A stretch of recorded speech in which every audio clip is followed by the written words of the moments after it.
할렐루야. 오늘 민수기 3장 11절에서 13절까지 말씀을 함께 봤습니다. 오늘 말씀의 제목을 이렇게 정했습니다. 사랑으로라고 정했습니다. 민수기의 말씀을 함께 읽어 나가고 있는데 우리가 이 땅에 살아가고 있지만 잊지 말아야 될 한 가지 사실이 있습니다. 어떤 것이냐면 우리가 살고 있는 이 삶은 이 땅에서 끝나는 것이 아니라 영원한 하나님 나라를 향한 믿음의 삶을 살아가고 있음을 절대 잊지 마시기를 주님의 이름으로 축원합니다. 사도 바울이 고린도전서 15장 19절에 이런 고백을 합니다. 만일 그리스도 안에서 우리가 바라는 것이 다만 이 세상의 삶뿐이면 모든 사람 가운데 우리가 더욱 불쌍한 자이리라. 바울은 이렇게 고백합니다. 여러분, 우리가 이 땅에서의 삶으로 끝난다 그러면 세상 제일 불쌍한 사람이 지금 이 시간 예배당에 모여서 예배드리는 사람입니다. 여쭤보겠습니다. 여러분이 불쌍하신 분입니까? 아닙니다. 사도 바울은 반대를 이야기하기 위해서 이런 고백을 하고 있습니다. 이어서 고린도전서 15장 21절에 사도 바울은 이런 고백을 선언을 합니다. 사망이 한 사람으로 말미암았으니 죽은 자의 부활도 한 사람으로 말미암는도다. 여러분, 우리는 이 땅에서의 삶으로 끝나는 것이 아니라 예수 그리스도께서 죽은 자 가운데서 다시 부활하심으로 우리에게도 동일하게 그 영원한 생명을 얻는 부활이 우리에게도 주어짐을 사도 바울은 분명하게 선언하고 있습니다. 우리 모든 성도님들, 우리는 이 땅의 삶으로 끝나지 않습니다. 이 땅에서 아둥바둥 사는 것으로 끝나는 것이 아니라 주님께서 우리를 위해 거처를 준비하고 있는 하나님 나라, 영원한 나라, 부활의 몸을 입고 들어갈 하나님의 나라가 우리에게 기다리고 있음을 믿으시길 바랍니다. 우리는 헛된 걸 믿고 있는 게 아닙니다. 예수 그리스도는 살아계십니다.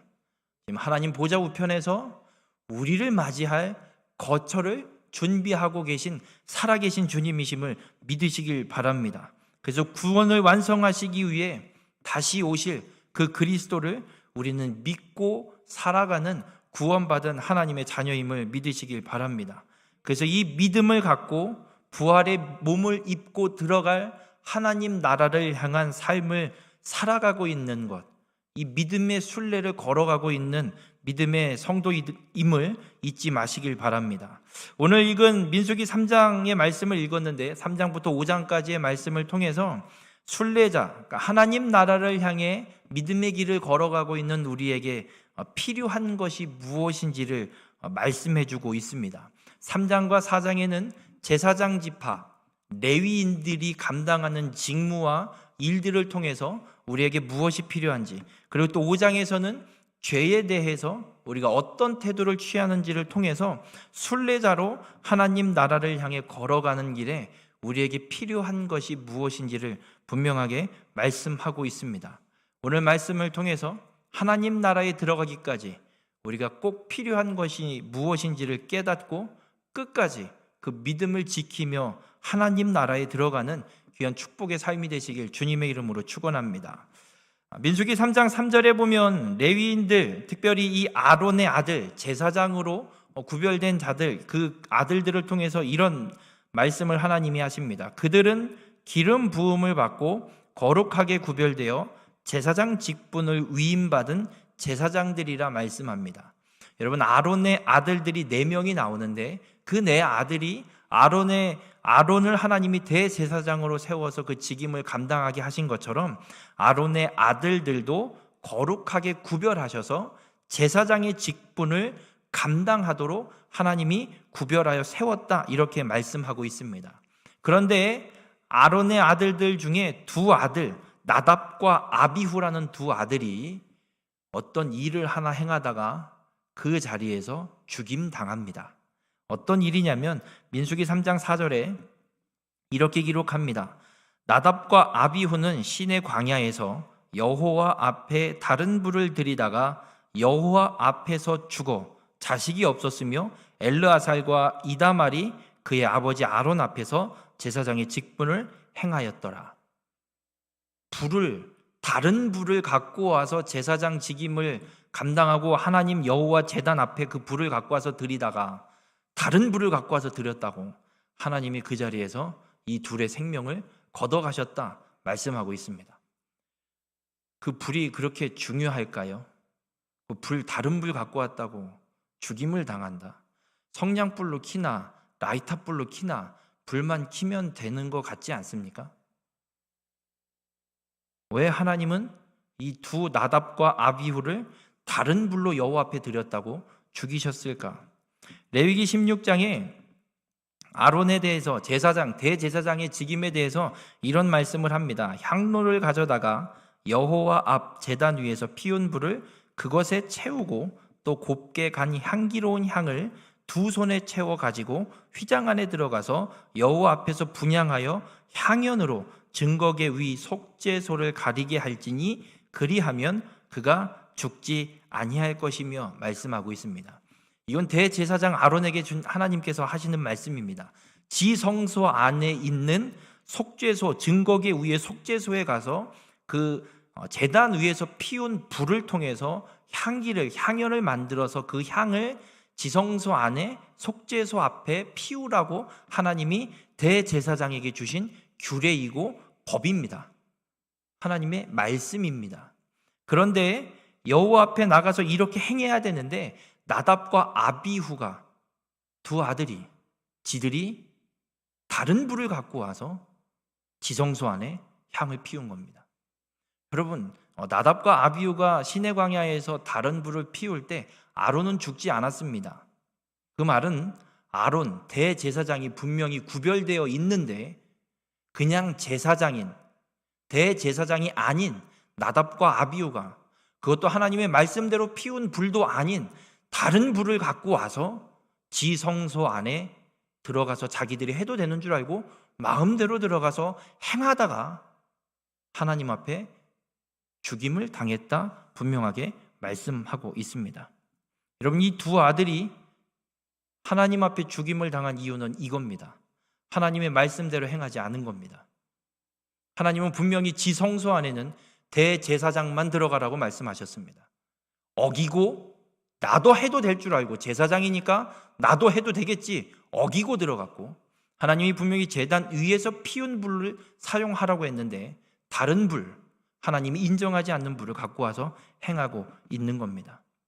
여러분, 이 여호와 앞에 다른 불을 나답과 아비후가 드렸기에 그 일들을 행하다가 죽임을 당한 겁니다. 도대체 나답과 아비후가 하나님 앞에 다른 불로 제단에 향을 피우다 죽임당한 게 우리한테는 도대체 무슨 연관이 있을까? 우린 제사장도 아닌데. 성경엔 분명히 기록하고 있습니다. 우리 모든 성도는 거룩히 구별된 하나님의 백성, 제사장임을 잊지 마시길 바랍니다. 이런 불리한 말씀 앞에서만 나는 제사장이 아닌데, 그렇지 않은 데에서는 나도 제사장, 만인이 다 제사장이라는데 왜 특권인 양 주장하십니까? 따지지 마십시오. 하나님의 말씀입니다. 그러면 이 나답과 아비후가 다른 불로 하나님 앞에 들이다 죽임당한 이 말씀이 우리에겐 어떤 말씀, 어떤 의미로 다가오는 것인가? 여러분, 제사장이 향을 피워 지성소에 들어가 그 향을 하나님 앞에 드리는 건 예배입니다. 주님은 우리에게 이 나답과 아비후의 이 모습을 통해서 말씀하시는 게 있습니다. 하나님 앞에 어떤 마음을 갖고 와서 예배를 드리고 있느냐? 여러분, 예배당 안에 우리의 마음이 온전한 마음을 갖고 오지 않으면, 하나님의 말씀을 따라 행하는 마음을 갖고 오지 않으면 죽임당합니다. 만약 하나님께서 나답과 아비후에게 행하셨던 이 잣대와 기준을 갖고 지금 이 시대에 우리에게 행하신다면 우린 수백 번도 더 죽었을 겁니다. 우리의 마음이, 이 예배당에 예배를 드리는 우리의 마음이 어떤 마음인가? 주님은 오늘 이 나답과 아비후가 여호와 앞에 다른 불을 들이다 죽임당한 이 사건을 통해서 우리에게 분명하게 경고하고 계십니다. 예배의 자리에 우리의 마음이 하나님 보시기에 인정받는 합당한 마음이 아니면, 여호와 앞에 인정받지 못한 마음을 갖고 오면 죽임당할 것이니 정결한 마음으로 하나님 앞에 나오라 말씀하고 있습니다. 그럼 어떤 마음을 갖고 나와야 될까? 어떤 마음이 하나님 앞에 인정받는 정결한 마음일까? 여러분, 고린도전서 13장 1절에서 3절에 이런 말씀이 있습니다. 내가 사람의 방언과 천사의 말을 할지라도 사랑이 없으면 소리나는 구리와 울리는 꽹과리가 되고, 내가 예언하는 능력이 있어 모든 비밀과 모든 지식을 알고 또 산을 옮길 만한 모든 믿음이 있을지라도 사랑이 없으면 내가 아무것도 아니요, 내가 내게 있는 모든 것으로 구제하고 또 내 몸을 불사르게 내줄지라도 사랑이 없으면 내게 아무 유익이 없느니라. 사랑 없이 행하는 모든 행위는 아무짝에도 쓸모없는 것이라고 주님은 우리에게 분명하게 말씀하고 있습니다. 이 예배의 자리에 하나님을 사랑하는 마음을 갖고 나오셨습니까?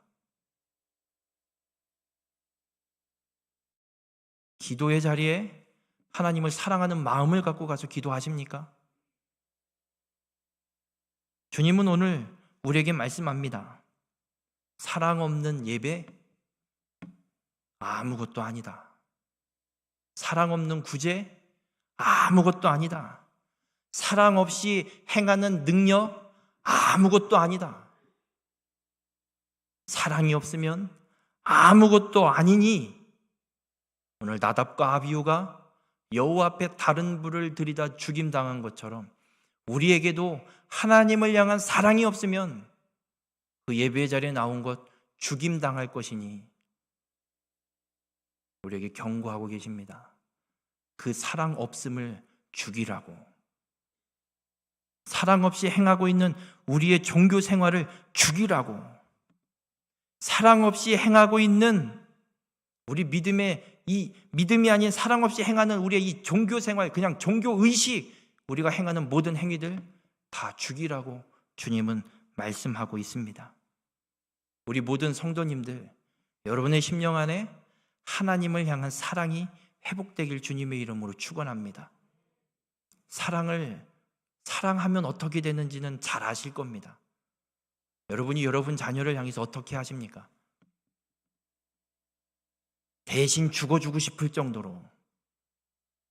그게 사랑입니다. 하나님을 향한 그 마음이 없으면 사랑이 없는 겁니다.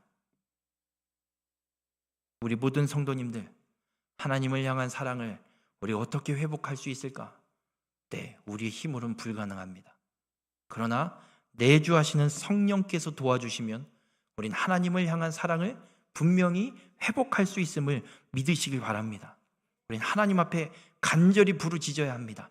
하나님, 우리의 이 연약한 모습, 온전한 마음을 갖고 나오지 못하는 우리의 이 모습을 아시는 하나님, 우리의 힘을 더하여 주시고 우리를 도와주셔서 하나님을 향한 사랑이 회복되고, 그래서 온전한 마음으로 하나님을 향한 예배를 드릴 수 있도록, 나답과 아비후처럼 다른 불로 예배드리는 자 되지 않도록 주의 말씀과 주의 뜻대로 하나님을 향한 사랑을 온전히 갖고 하나님을 예배하는 자가 될 수 있도록 우리 가운데 도와달라고 하나님 앞에 간절히 기도하시는 자가 되길 바랍니다.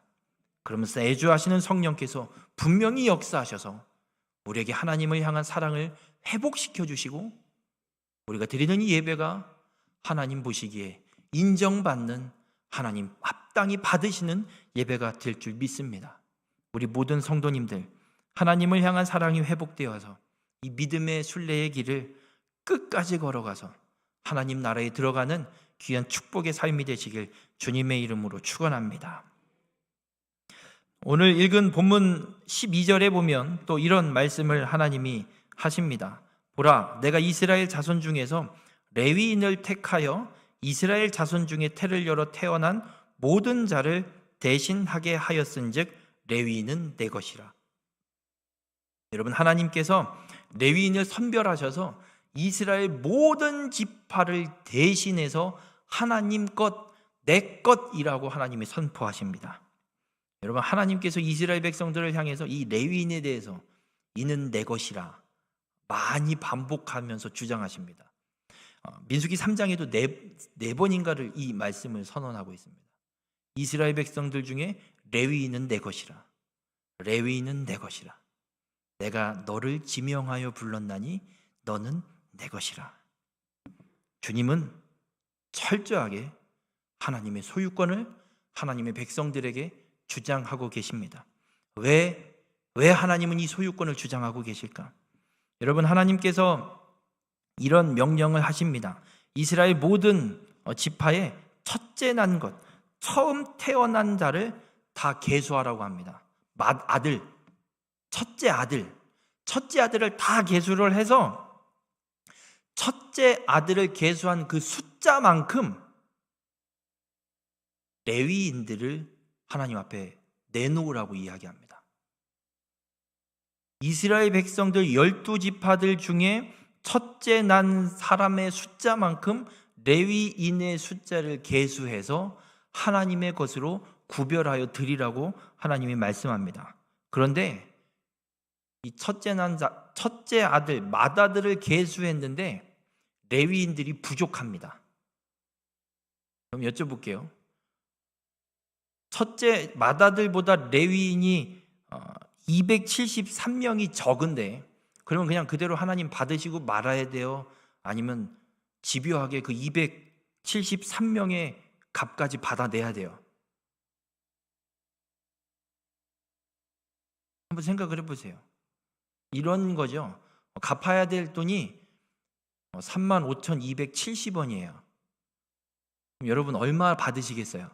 여러분이 받아야 되는 돈이 35,720원이에요. 근데 얼마를 받으실래요? 35,000원. 그죠? 720원 동정 우수리 띄고. 근데 하나님은 집요하게 다 받아내십니다. 민수기 3장 46절에 이런 말씀을 합니다.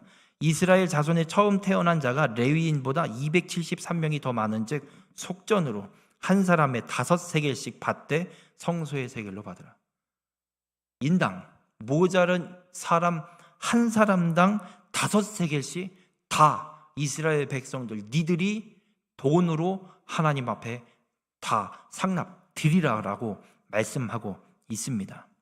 여러분, 이 말씀은 어떤 의미를 갖고 있냐면 예수님께서 훗날 이 땅에 오셔서 모든 사람들을 대신해서 죄값을 대신 치르고 죽어주십니다.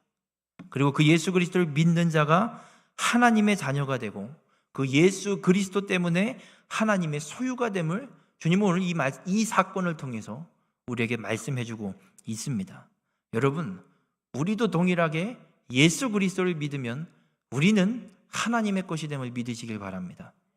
아무리 내가 내 것이라고 주장하고 싶어도 하나님이 너는 내 것이라 하나님의 소유권을 이미 주장하고 계십니다. 예수 그리스도의 핏값을 내고 하나님이 사셔서 우리는 하나님의 소유가 된 것임을 믿으시길 바랍니다. 그럼 하나님이 왜 자꾸 이 소유권에 대해서 이렇게 강하게 아주 그냥 이론 한 장 틀리지 않게 정확하게 받아내시면서 소유권을 주장하시는가? 여러분, 이스라엘 백성들이 이 민수기는 광야길을 걸어가는 38년, 39년의 여정을 기록하고 있습니다. 여러분, 광야를 걸어가면 어떤 일이 어떻게 일어날지 모릅니다. 밤에 어떤 맹수가 나타날지 혹은 식량 공급을 어떻게 받을 수 있을지 없을지 도무지 예상하기 힘든 그런 시대를, 그런 길을 걸어가야 되는 겁니다. 여러분, 우리도 동일하게 하나님 나라를 향해서 믿음의 길을 걸어가고 있는 우리의 인생입니다. 그런데 믿음의 길을 걸어가는 우리의 인생인데 인간의 욕심 때문에 주저앉고 싶은 그런 장애물을 만나게 될 때도 있습니다. 한번 2022년을 한번 돌아보십시오.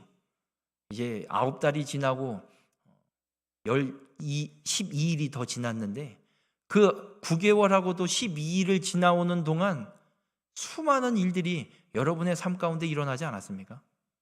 그 수많은 일들을 다 예상하셨습니까? 물론 미리 계획돼서 진행된 일도 있지만 그렇지 못한 일, 전혀 예상하지 못했던 일도 참 많이 있습니다. 예상치 못한 갑작스러운 사고로 죽임을 당하기도 하고 예상치 못했던 통증이 일어나서 병원을 갔더니 말 같지도 않은 질병이 확인이 되기도 하고 우리의 삶에 이런 장애물을 만날 때가 수없이 많이 일어나고 있습니다. 하나님께서 소유권을 주장하시는 이유는 이런 장애물을 만날 때마다 하나님이 우리를 버리지 않으심을 우리에게 분명하게 말씀하고 있는 겁니다. 여러분, 요즘 다 핸드폰 갖고 계시죠? 여러분 핸드폰은 누구 거예요? 제 거예요? 여러분 거예요. 근데 그걸 제가 들고 가면 어떻게 되겠어요? 저는 도둑놈 되는 거예요. 그러면 신고를 하시겠죠. 뭐 물건을 찾아야 되든 어쨌든. 여러분, 하나님께서 소유권을 주장하신다는 건 그거예요. 누구도 너를 빼앗았을 수 없다. 넌 내 것이기에 내가 너를 책임진다.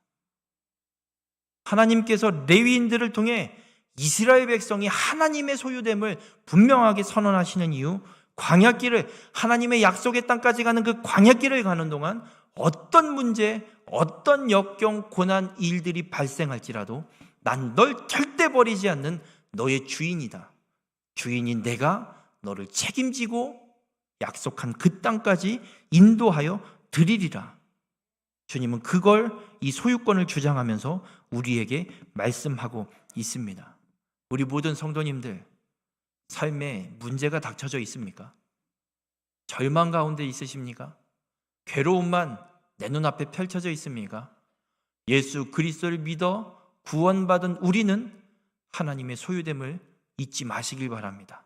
오늘 주님이 말씀하시는 너는 내 것이라, 이 말씀을 잊지 마시길 바랍니다. 그 상황 속에서도 하나님이 우리를 보호하시고 지키시고 그 고난 또한, 그 역경 또한 능히 감당하고 이겨내서 믿음의 여정을 끝까지 걸어갈 수 있도록 하나님이 우리를 소유하시고 붙잡으시고 함께 하신다는 말씀임을 믿으시길 바랍니다. 우리 모든 성도님들, 하나님이 너는 내 것이라 소유권 주장하시는 건 우리를 향한 하나님의 사랑을 표현하고 계신 겁니다. 이 말씀을 부여잡고 믿음의 순례의 길을 끝까지 걸어가는 귀한 축복의 삶이 되시길 주님의 이름으로 축원합니다. 이제 민수기 5장에 가면 하나님이 이 죄에 대한 말씀을 하십니다. 민수기 5장 6절과 7절에 주님이 이런 말씀을 합니다. 이스라엘 자손에게 이르라, 남자나 여자나 사람들이 범하는 죄를 범하여 여호와께 거역함으로 죄를 지으면 그 지은 죄를 자복하고 그 죄값을 온전히 갚되 5분의 1을 더하여 그가 죄를 지었던 그 사람에게 돌려줄 것이요 말씀합니다. 죄를 지었을 때, 하나님의 말씀을 거역하고 죄를 지었을 때 어떻게 해야 되는지를 분명하게 주님이 말씀합니다. 첫 번째는 반드시 죄를 자복해야 합니다. 내가 이런 죄를 지었습니다. 하나님, 죄를 깨닫게 하시니 감사합니다. 내가 이런 죄를 지었습니다. 하나님 앞에 자백해야 합니다. 그리고 또 한 가지, 자백하는 걸로 끝나는 것이 아니라 혹여라도 그 죄로 인하여서 누군가에게 피해를 입혔다면 그 피해액의 5분의 1을 더해서 갚으랍니다. 만약 100만 원의 손해를 끼쳤다, 5분의 1인 20만 원을 더해서 120만 원을 보상해 주라고 하나님이 분명하게 말씀하고 있습니다. 주님께서 왜 죄를 자복하고 이 피해액을 보상하라고 하시는가? 여러분, 예수님을 믿는 우리의 마음에 죄라고 느껴지는 건 자백해야 됩니다. 정당화하지 마십시오. 상황이 지금 이러니까 내가 행하는 이건 옳은 일이야. 아니요. 상황이 어떻든 하나님 말씀에 벗어났으면 그건 죄예요. 합리화하지 마세요. 내 생각과 내가 갖고 있는 지식과 내가 갖고 있는 경험으로 내가 하는 행동을 합리화하지 마세요. 말씀에서 벗어났으면 무조건 죄입니다. 합리화하려는 생각을 갖게 하는 것조차도 하나님이 깨닫게 하시는 거예요. 그건 죄야. 그러니까 내 스스로 합리화하려고 하는 거예요. 우리 모든 성도님들, 하나님 앞에 내가 죄를 짓고 있는지 아닌지 하나님 앞에 철저하게 묻고 죄가 있다면 하나님 앞에 자복하시길 바랍니다. 만약 죄인데 죄로 느껴지지 않는다면 그건 정말 슬픈 일입니다. 하나님 앞에 내 믿음이 온전한지 점검하고 하나님, 내가 지은 죄가 무엇인지를 깨닫게 하여 주시옵소서 기도해서 우리의 죄를 하나님 앞에 자복함으로 죄의 문제를 해결해 나가야 됨을 잊지 마시길 바랍니다. 그리고 하나님께서 이 죄에 대한 피해에게 5분의 1을 더해서 갚으라고 말씀하십니다. 어느 정도로 갚으라고 하시냐면 민수기 5장 8절에 보면 만일 죄값을 받을 만한 친척이 없으면 그 죄값을 여호와께 드려 제사장에게로 돌릴 것이니 이는 그를 위하여 속죄할 속죄의 순양과 함께 돌릴 것이니라. 만약에 피해를 입혔던 나의 죄 때문에 피해를 입혔던 사람이 죽어서 갚을 수가 없다. 그러면 그의 형제에게 갚고, 근데 그의 형제도 없다. 그러면 가까운 친척에게 갚아야 되는데 가까운 친척도 없다. 그러면 하나님께 돌려드려서 속죄를 받으라고 하나님이 분명하게 말씀하고 있습니다. 여러분, 주님이 이 말씀하시는 이유는 단순히 보상을 이야기하는 게 아닙니다. 여러분, 피해를 입힌 사람에게 얼마를 보상해야 그 마음이 해결이 될까요? 밀양이라는 영화가 있습니다. 꽤 오래된 영화입니다. 어떤 주제를 다루고 있냐면 남편이 죽은 아이 엄마가 아들 하나 데리고 남편의 고향인 밀양에 와서 살기 시작을 합니다. 그러면서 주변에 전도를 받고 교회를 다니기 시작했고, 그런데 아들이 죽임을 당하는 살인 사건이 일어납니다. 그 살인자는 학원 원장. 잡혔고 감옥에 들어갔습니다. 이 아이의 엄마는 교회에 다니면서 신앙생활을 하는 가운데 하나님의 은혜를 경험하게 되고, 그리고 이제 이 사람을 용서해야겠다라는 생각을 마음을 먹고 교회 장로님과 권사님과 함께 그 죄수가 수감되어 있는 교도소에 찾아갑니다. 용서하려고 찾아갑니다. 그런데 그 죄수가 연애를 신청해서 만났는데 아들을, 내가 죽인 아이의 엄마가 찾아왔는데 만나자마자 다짜고짜 하는 이야기. 나는 예수 그리스도를 믿어서 모든 죄를 다 사함 받았습니다. 당신도 예수 믿고 죄 사함 받으세요.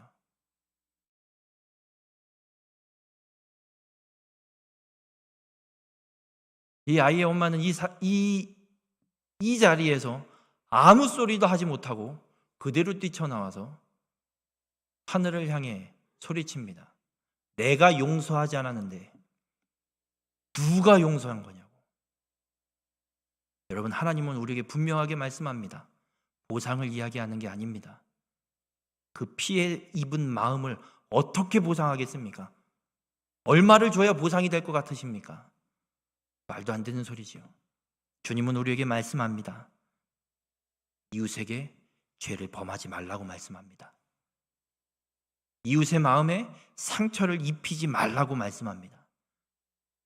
여러분, 우리가 이웃에게 죄를 덜 지으려면 이웃을 사랑해야 돼요. 여러분, 자녀에게 죄를 지으실 수 있겠습니까? 사랑하는 자녀, 하나님의 말씀대로 가르치지도 않고 키우지도 않고 갖다 내버릴 수 있으십니까? 사랑하면 그 옆 사람을 상처 주지 않습니다. 상처 줄 수가 없습니다. 그 옆 사람에게 죄를 짓지도 않습니다. 여러분, 오늘 주님이 우리에게 이 죄값에 대해서 말씀하시는 걸 통해 주시는 말씀이 있습니다. 용서도 중요합니다. 용서도 중요하지만 용서보다 선행되어야 하는 것이 바로 옆 사람을, 내 이웃을 사랑하는 것. 그래서 예수님도 계명, 가장 큰 계명이 무엇입니까? 물은 것에 대해서 말씀합니다. 목숨을 다하고 힘을 다하고 마음을 다하여 주 너의 하나님을 사랑하라. 이거 첫째 되는 계명이요 둘째도 이와 같으니 내 이웃을 내 몸과 같이 사랑하라. 우리 모든 성도님들 주변에 어려운 사람이 있는지 돌아보고 그 옆 사람을 사랑하는 순례자가 되시길 주님의 이름으로 축원합니다. 나만 아닙니다. 밀양의 그 과부의 아들을 죽인 죄수가 예수 그리스도를 믿어 죄사함을 받았다면 그 아이 엄마가 찾아왔을 때 그렇게 행동할 것이 아니라 무릎 꿇고 그 아이 엄마 앞에 섰고 대제해야 합니다. 이것이 주님이 오늘 말씀하시는 대로 피해액의 5분의 1을 더해서 보상할 수 있는 하나의 방법입니다. 그런데 그는 그렇게 하지 않습니다. 정말 그 사람이 예수 믿는 게 맞을까? 영화의 이야기지만 우리에게 참 많은 생각을 하게 합니다. 우리 모든 성도님들, 여러분 때문에 여러분의 주변에 누군가가 상처를 받고 있는지, 피해를 입고 있지 않은지 돌아보시길 바랍니다. 나는 아무렇지도 않게 하는 행동 하나가 하나님 앞에 죄가 될 수 있고 누군가에게 피해를 입히고 마음에 상처를 줄 수 있는 하나님의 말씀을 위배하는 죄가 될 수 있음을 잊지 마시길 바랍니다. 나는 잘하고 있어. 아닙니다. 내 생각일 뿐입니다. 하나님 보시기에 잘하고 있다는 소리를 들을 수 있어야 됩니다. 나 스스로 나를 판단하지 마시고 하나님의 말씀에 빗대고 하나님의 말씀에 비추어 나를 냉철하게 직시하심으로 옆 사람을, 이웃을 사랑하는 순례자가 되어 하나님 나라에 들어가기까지 그 믿음을 온전히 지키며 살아가는 귀한 축복의 삶이 되시길 주님의 이름으로 축원합니다. 하나님은 우리에게 그렇게 말씀합니다. 하나님의 이 사랑이 없으면 이 믿음의 순례의 길을 온전히 걸어갈 수 없다 말씀합니다. 우리 모든 성도님들, 하나님을 향한 사랑을 온전히 회복하시고 간직하고 살아가시길 바랍니다. 그 하나님의 사랑을 절대 잃지 마시길 바랍니다. 어떤 상황이 펼쳐져도 하나님은 우리에게 선포하십니다. 너는 내 것이라. 죽음의 순간이 우리 앞에 펼쳐져도 하나님은 말씀하십니다. 너는 내 것이라. 그 고난의 골짜기를 하나님이 지키시고 돌보셔서 우리로 그 길을 끝까지 걸어가게 하심을 믿으시고 흔들리지 마시고 나의 주인 되신 주님의 인도하심을 따라 걸어가는 믿음의 순례자가 되시길 바랍니다. 그리고 그 믿음의 여정을 걸어가는 가운데 내가 만나게 되는 나의 이웃들, 수많은 주변의 사람들, 그 옆 사람들을 돌보고 사랑하며 살아가는 자가 되시길 바랍니다. 그렇게 사랑으로 하나님 나라를 향한 이 믿음의 순례를 온전히 걸어가는 순례자가 되셔서 결국에는 하나님 나라에 들어가는 귀한 축복의 삶이 되시길 주님의 이름으로 축원합니다. 기도하시겠습니다. 사랑의 주님, 오늘 주님의 말씀을 통해 깨닫게 하시니 감사를 드립니다. 하나님의 사랑이 없으면 우린 아무것도 아님을 이 시간 고백합니다. 오늘 이 말씀을 통해 깨달은 것처럼 하나님을 향한 사랑이 우리 안에 온전히 회복되게 하여 주시고 그 사랑을 간직하며 나의 주인 되신 주님의 그 인도하심을 따라 어떤 상황이, 어떤 고난이, 어떤 장애물이 닥쳐와도 주님만 부여잡고 하나님 나라를 향한 믿음의 순례길을 끝까지 걸어갈 수 있도록 우리 가운데 함께하여 주시옵소서. 그 믿음의 순례길을 걸어가는 여정 속에 만나는 주변의 옆 사람들, 이웃들에게 죄를 짓지 않게 하시옵소서.